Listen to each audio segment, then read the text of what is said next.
কেউ কারণ নিজের টাকায় কোথাও মসজিদ করলো, কোথাও মন্দির করলো, আমাদের কোনো আপত্তি নেই। কিন্তু এই ডিভিশন করে যদি বাংলায় আগুন লাগানোর চেষ্টা করে এবং তাতে বিজেপিকে ডিভিডেন্ড দেওয়ার চেষ্টা করে, তৃণমূল কংগ্রেস সেটা সহ্য করবে না, কঠোর হাতে তার প্রতিবাদ করবে এবং প্রতিরোধ করবে।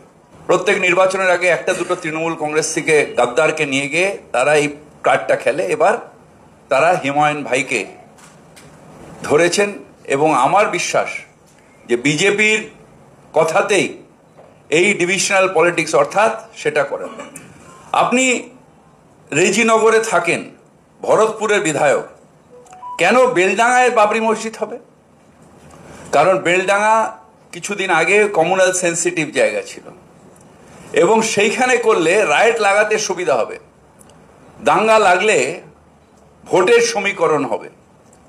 সেই ভোটের সমীকরণে বিজেপিকে সাহায্য করার জন্যে আজকে তারা